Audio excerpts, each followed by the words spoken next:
Curse of Oak Island. Everything you need to know ahead of Season 9 premiere.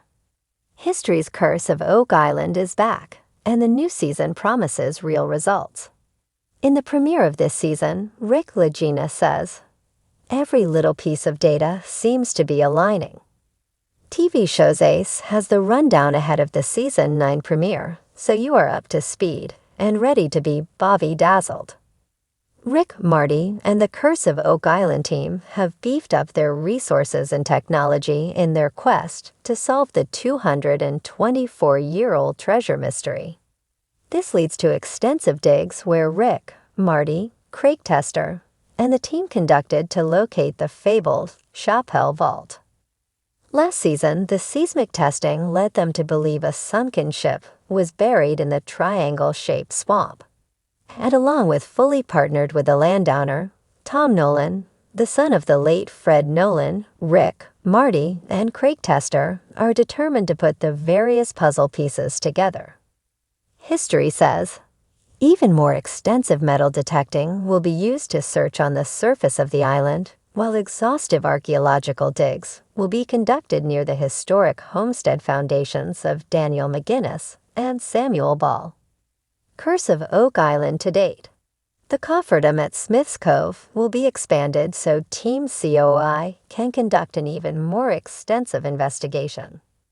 Already, they have uncovered numerous man-made structures dating more than 2 decades before the Money Pit's discovery back in 1795. The band is back together, and new technology will unveil the found objects and buried bits from the past. The ancient stone path or slipway they found is also back in focus. And a possibility of Portuguese explorer clues and a committed fervor to go for the gold will define the new Season 9 of Curse of Oak Island.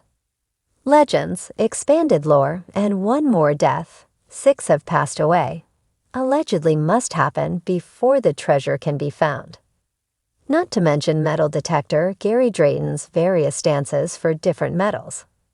Curse of Oak Island players for the Season 9 premiere: Rick and Marty Lagina, Craig Tester, Peter Fornetti, Doug Crowell, historian, Alex Lagina, Miriam Amaralt, archaeologist, Dr. Matt Lukeman, chemist, Dr. Ian Spooner, geoscientist, Charles Barkhouse, historian, Steve Guptill, surveyor, Scott Barlow, project manager, Oak Island Tours, Laird Niven, archaeologist, Billy Gerhart, property improvement, Gary Drayton, metal detection expert, Terry DeVove, historian, Dr. Pierre Poufal, geoscientist, Adam McNeil, driller, Mike Tedford, driller, Terry Matheson, geologist, Kelly Borassa, conservationist, Carmen Lake, blacksmith.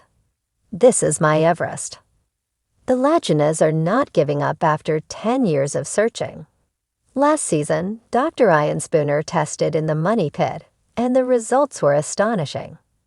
Lots of silver is suspected. Marty Lagina shares that silver dissolved in the water, and there is a lot of treasure in the area. There's a new twist.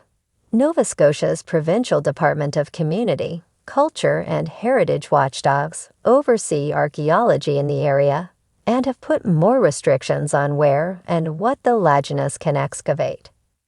The Eastern Drumland is where they have rescinded their permissions except for the designated lots and the Money Pit. The department is asking for more formal permits and tests, hand screening, and overall tighter restrictions. We've proven that this place has some real historical value. But unfortunately, the unintended consequence is we got more regulation, says Marty Lagina. Gold-colored objects and test results have put wind in the Lagina sails as the Money Pit treasure is still on the table.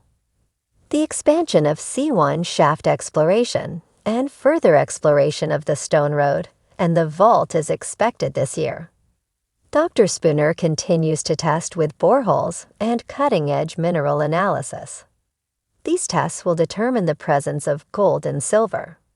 New boreholes will be done once the upcoming water tests are done, and the biggest and most expensive dig to date will commence. A 10-foot can will yield 40% more material to sift through.